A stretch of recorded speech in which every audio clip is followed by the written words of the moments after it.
Good morning. How are you all? Stay well. I'll begin and end that way. 90 days ago, Congress passed the HEROES Act. 90 days.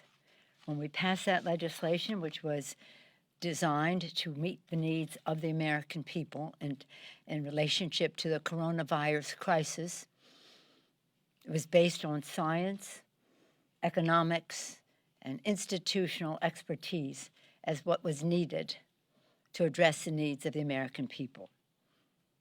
At that time, Mitch McConnell said, we need to pause.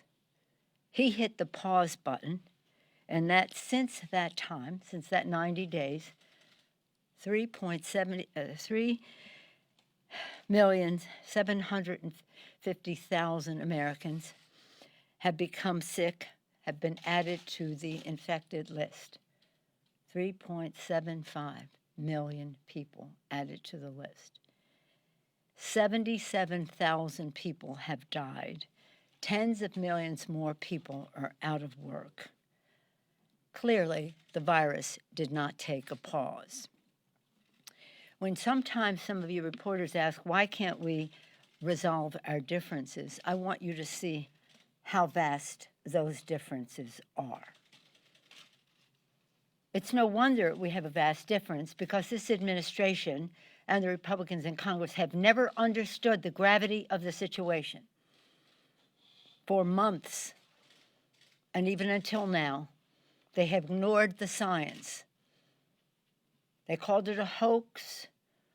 By miracle it would go away. I'm a deeply religious person. I believe in miracles, and I believe the miracle of science will help us through this. Magically, it would go away. It was a hoax. No, they are the hoax. And so, the virus has picked up steam, and like a freight train, is coming down the tracks. And they, like a convoy, going as slow as the slowest ship, are going so slowly that at that rate, they'll never overtake the virus. We cannot let that stand. And again, let's just talk about it from the standpoint of the children. As you know, as mother of 5, grandmother of 9, advisor to people with children, whether they want my advice or not, I want to just talk about the children. Millions of children in our country are food insecure. That has existed before the virus. It is completely exacerbated because of the virus. And so in the bill, we have over $60 billion to meet the hunger needs of the American people.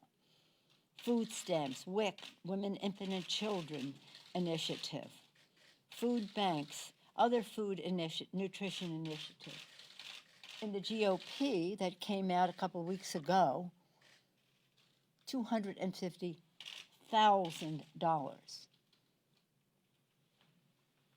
$60 billion, $250,000. Does that say anything about a value system?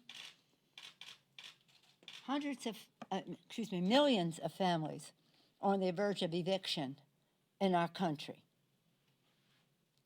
We tried to get this legislation earlier in early COVID bills. They rejected it. Now the moratorium has come to an end. We need a moratorium. Yes, they said the president was going to do a moratorium. That would have been great. But a moratorium without money is not that great. The Princeton Eviction Lab, the Low-Income Housing Coalition, all of these authorities have told us it will take about $90 billion in the current situation. We had $100 billion in the HEROES Act. They have zero, nothing. Testing and tracing. If we do not defeat the virus, we're never going to be able to open our economy and open our schools safely to send our children to school. $75 billion. They had 15, they went up, we'll go up to 16. 16, this is what they went up to. since the bill 90 days ago,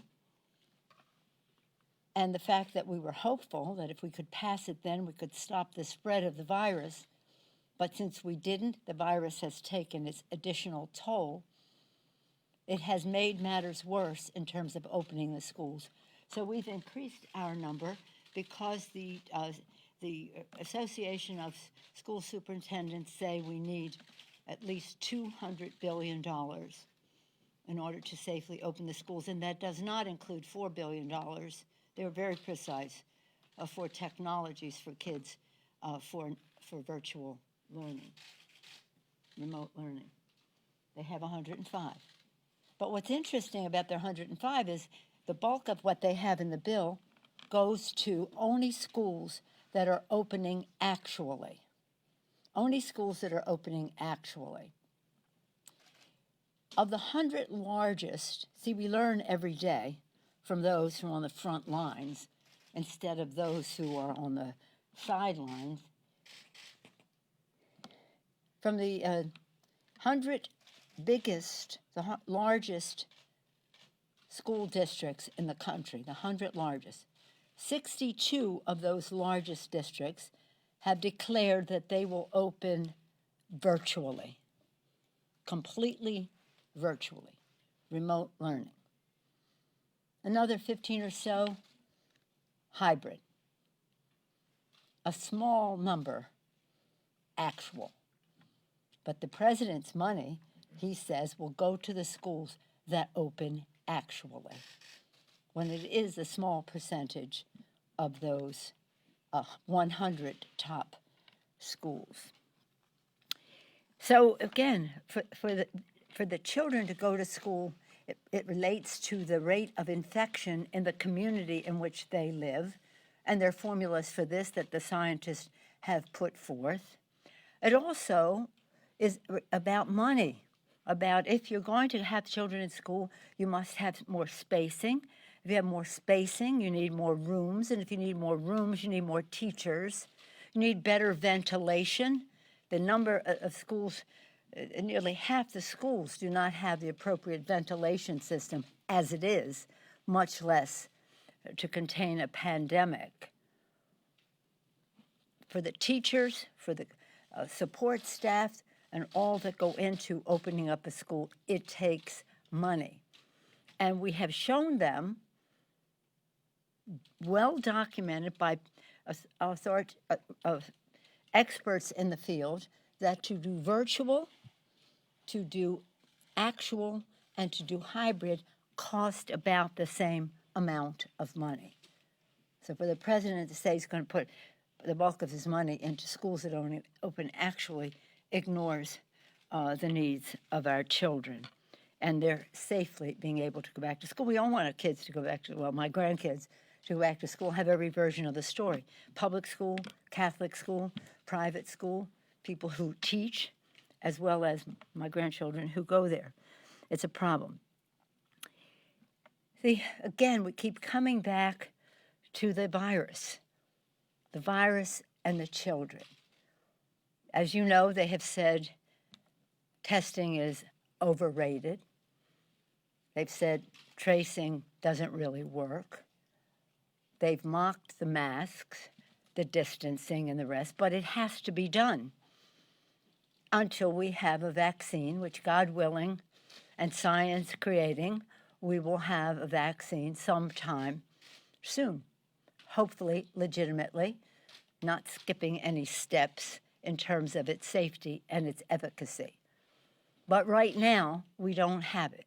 We do have testing, tracing, and the rest. And I am optimistic that science has given us a path where we can do much more testing, come closer to our goal of what we must have, should have had from the start, 300 tests a day.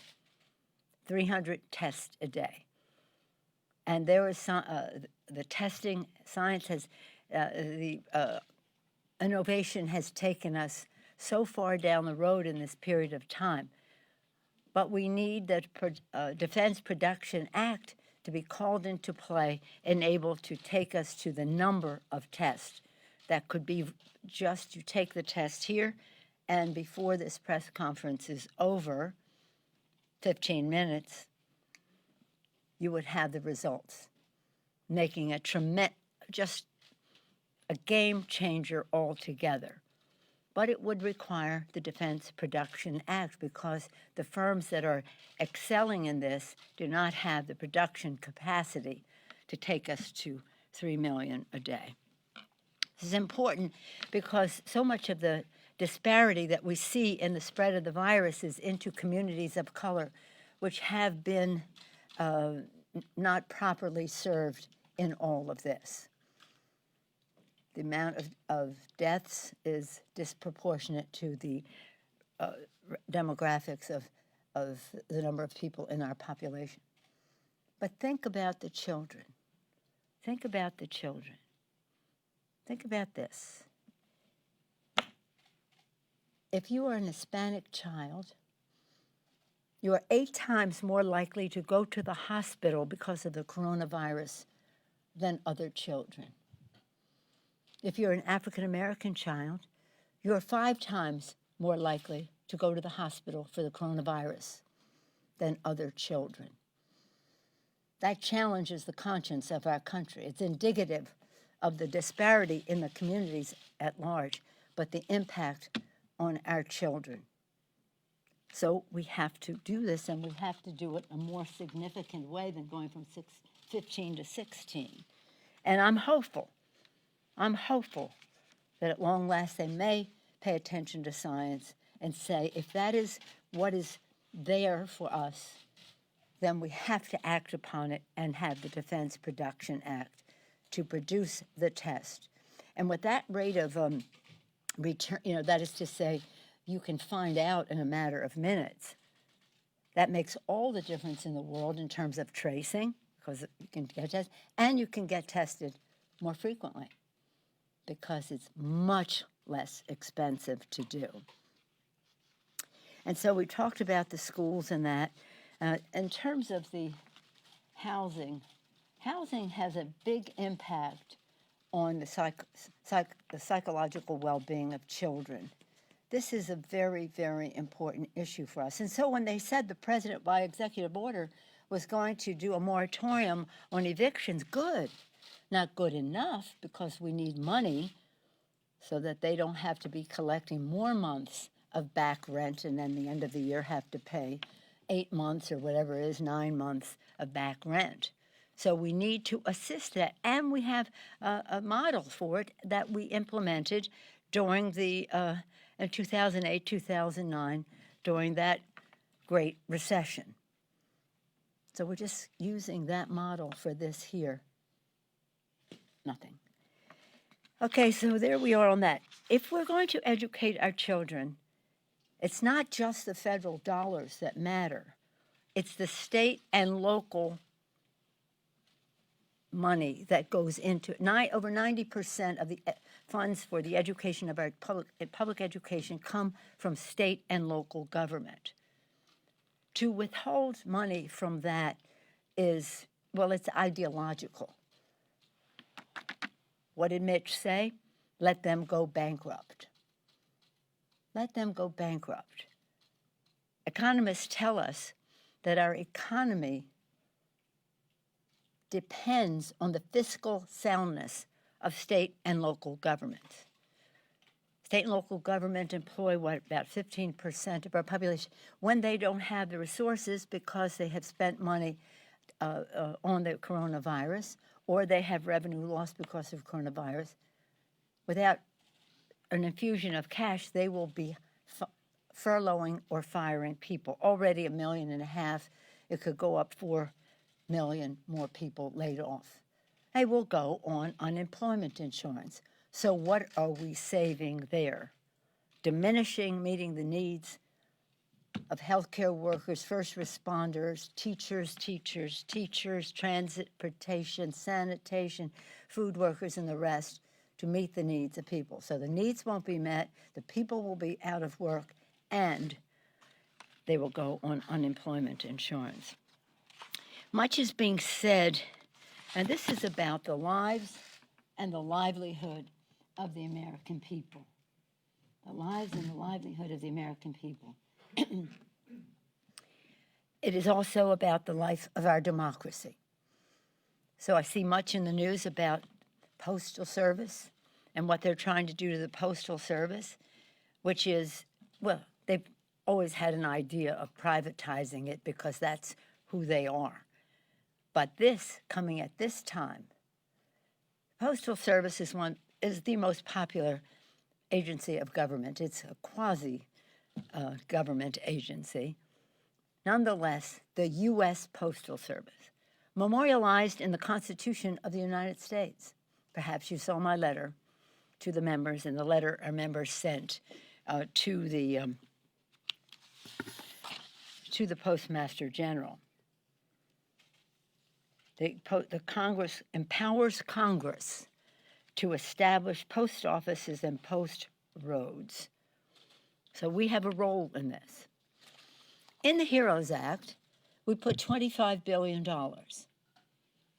That figure is the figure that was recommended by the Board of Governors of the U.S. Postal Service. Bipartisan Board of Governors of the U.S. Postal Service. 100% appointed by Donald Trump. 100% appointed by Donald Trump. $25 billion. They also asked for $25 billion for some infrastructure, trucks and all that. We didn't put that in this bill. We put that in our moving forward infrastructure bill in the hopes the president would come around to that. So what was immediately needed now was this money. There has been some word that the negotiators might be willing to do some money, but we have trouble with the language, and that has to be taken care of. But the president has said today or yesterday or when it was reported today that he wasn't putting any money in the Postal Service. Again, for those of you old enough, I don't even like to use old enough for all of you, to remember it, motherhood, apple pie, the Postal Service, an all-American institution. Did I tell you that 1.2 billion prescriptions were delivered in 2019 by the Postal Service? Did I mention that nearly 100% of veterans' prescriptions come through the Postal Service? You probably know of people writing to Santa or birthday cards being exchanged and the rest. I know much of it is electronic these days, but not all of it. And actually, in rural America, the Postal Service is highly dependent on. They've not really ever liked the Postal Service because they always want to find a way to make money off of something and they want to privatize. But now, at a time of a pandemic, you would think they'd have a little sensitivity. But so obsessed are they to undermine absentee voting that this is their connection there. So the president says he's not putting up any money for absentee voting, and he's not putting up any money for the Postal Service, undermining the health of our democracy. The money for the elections that is in the bill is not just about absentee ballot. It's about it's a health reason to vote by mail because you don't have to go stand in line for hours and maybe have more proximity than even you wanted, or go to a polling place that might not be spaced properly. So it's a health issue. You shouldn't have to choose between your health and your ability to cast your vote. But the money in the bill is about making sure that if you want to go to the polling places, that they are spaced, that there are enough polling places, that they are open sufficiently early, that they are open in terms of days, in terms of hours in the day, that they are sufficiently available for people to vote without jeopardizing their health. And that they would have just boxes to receive if someone wanted to bring his or her ballot to a box. Did you see in Ohio they announced they're just having one box per county? I guess that's as a discourtesy to the people of Ohio who may want to vote that way. But there are people who think that the post office is election central in this election. Maybe the president thinks that too, and that's why he wants to shut it down. So again, the post office is a pillar of our democracy, sending medicine to seniors, paychecks to workers, tax refunds to millions, and absentee ballots. Now, the president is making a big distinction between nothing wrong with absentee ballots. I just don't like vote by mail. So I said to my folks, don't call it vote by mail anymore. Just call it absentee ballot. They're exactly the same thing. And his family, as I've said to you before, has been active in the recent election in the spring in California, robocalls urging people to get in their absentee ballots. So there's some inconsistency, not surprising, but nonetheless there on that. So in any event, it's really important. We have said to them, we're ready to compromise. We know a first offer is not something they would necessarily accept because we frankly do not share values. But as a practical matter, where can we find our common ground? So Leader Schumer and I said, we'll come down $1 trillion if you go up $1 trillion. We'll meet you halfway. And when we do that, we can negotiate how those resources are spent. But we do not subscribe to saying to the American people, the virus is intensifying, and for you, we have a benefit cut.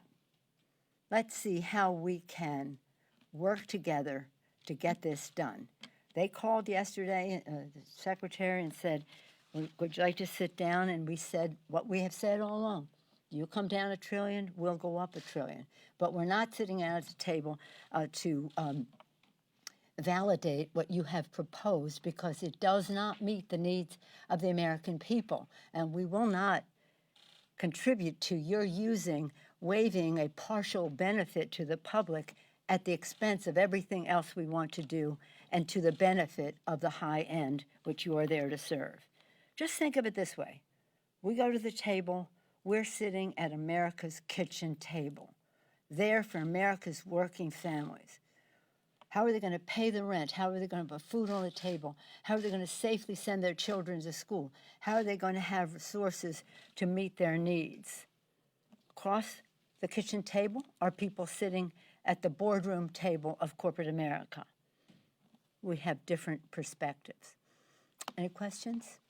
Madam Speaker, to what do you attribute the president's hostility to the post office and mail-in ballot? I mean, Republican ballots go through the mail the exact same way Democratic ones do. Well, I can tell you, as a long-time former chair of the California Democratic Party, we could win any election on getting out the vote on election day. But when the mail ballots came in, the Republicans would rage. They've always known how to do it and do it very well. And now that Democrats are saying in terms of this pandemic that it's necessary health-wise as well as health of our democracy to do this, I don't know why, you'd have to ask them, except that the president is afraid of the American people. He's been afraid for a while. He knows that on the legit, it'd be hard for him to win. So he wants to put obstacles of participation. But we do not agonize, we organize. And whatever the reality is that we have to deal with, if he refuses to honor the sacred right of the vote, removing obstacles of participation, if he wants to undermine the post office for the moment, we'll be here in January, that's most unfortunate.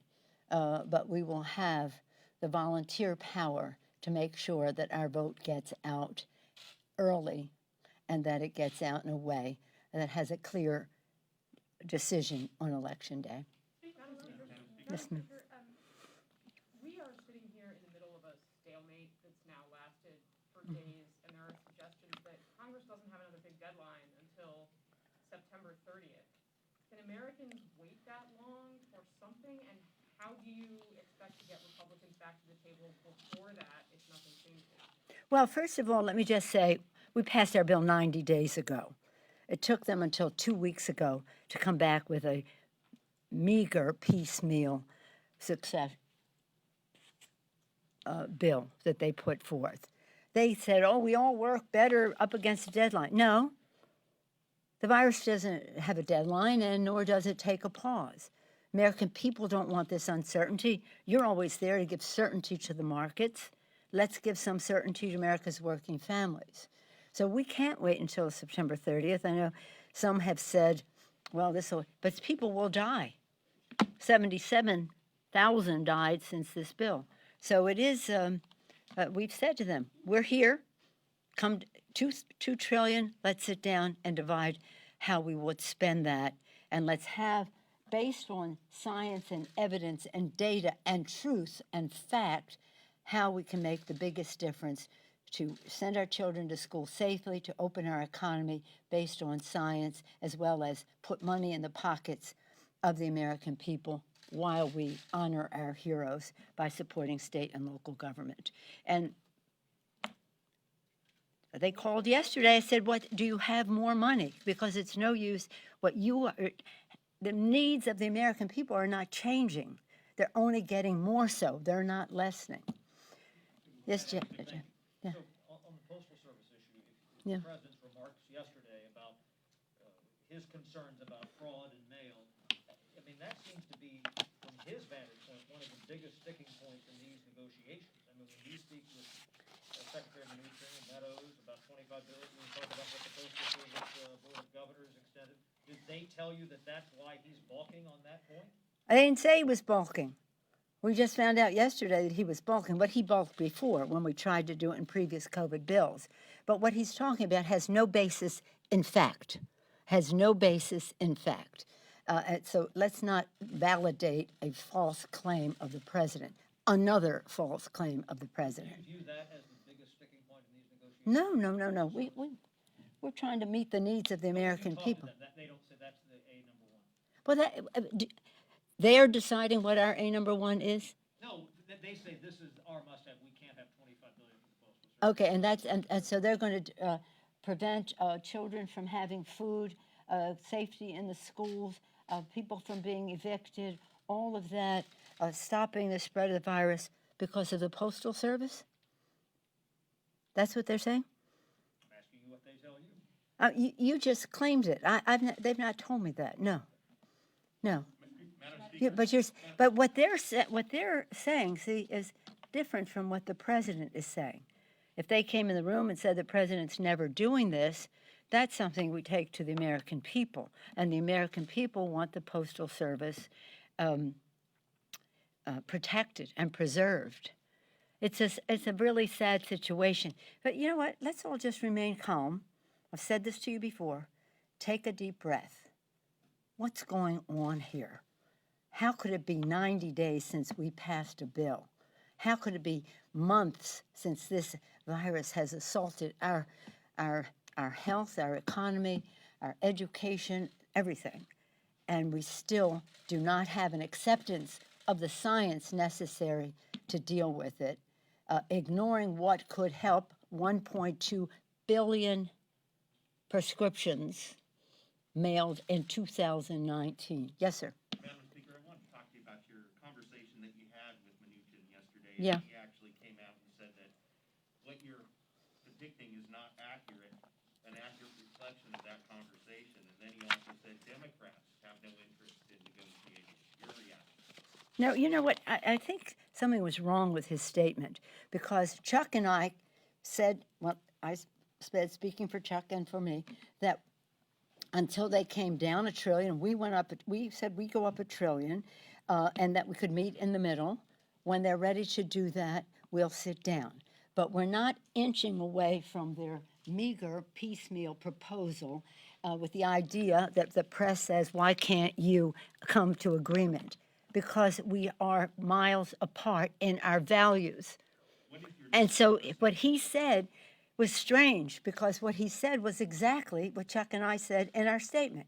We said $2 trillion and then we can sit down at the table. Then he said, that's not what she said. She said $2 trillion or we can't sit down at the table. Didn't you think that that was strange? When's your next conversation with him? I don't know. When they're going to ready, when they come in with $2 trillion. Yes, ma'am. Madam Speaker, thank you. Can you just say, you've outlined the differences here, Well, these are just some. some of, Par exemple, because it shows the difference in values. you've outlined the differences, some of the differences. You've talked about how you believe you are on just different pages in That's terms right. of your values. What do you gain at this point? Is there anything that you gain by waiting? And do you feel that even a half a loaf in this situation, something to stem the crisis? No. would Perhaps better- you don't understand nothing. 250. This is not half a loaf. This is not even being in the same room. Boardroom table, kitchen table. So I appreciate the goodness that you asked that question with. Perhaps you mistook them for somebody who gave a damn. That isn't the case. So this is very far apart, and unless they see the reality of what it means in the lives of the American people, what good is it for us to agree to something that has no relationship to meeting the needs of the American people? Paul? Yeah. Next week is the Democratic Convention. Yes. You'll be speaking Wednesday night. Yes, I am. You talked before that you thought you would go home to California to be there with the whatever delegation. Is that what you're doing next week? Or will That's you- what I'm doing that day. Are you staying here? Well, you know what? You're starting to sound like my husband. And my children and my grandchildren. I am so excited to be able to be speaking at the convention. Originally, we thought we were going to Wisconsin, to Milwaukee, and that was something we're all looking forward to. Milwaukee is a wonderful, wonderful place, and Wisconsin is a wonderful state. And they were laying out such beautiful hospitality for the convention to showcase their city. I was the chair of a convention in 1984 in San Francisco, and it's a nonpartisan role to play when you chair the convention. It's about your community and how you showcase it to the world.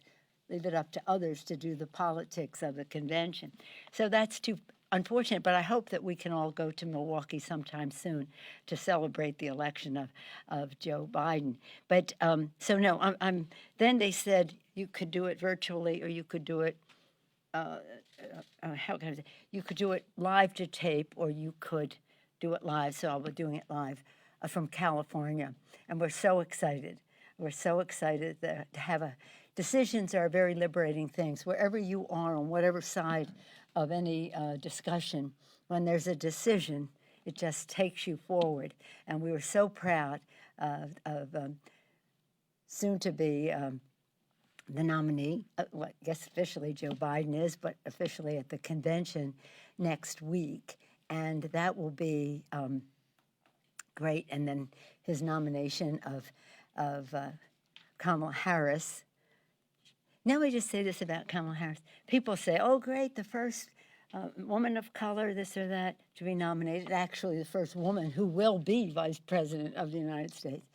And she is a woman of color, but I don't want anybody to get the impression that that everybody in that field was great. Any one of them would have been a great president.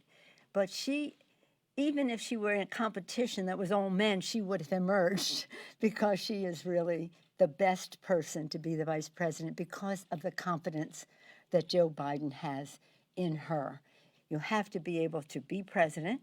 You have to cause no harm in the campaign. And you have to have the confidence of the nominee for governance. And she would exceed any demographic in that regard. So we're very proud of that. And you can just see his confidence. It was a beautiful roulette. I'll do one last question with you.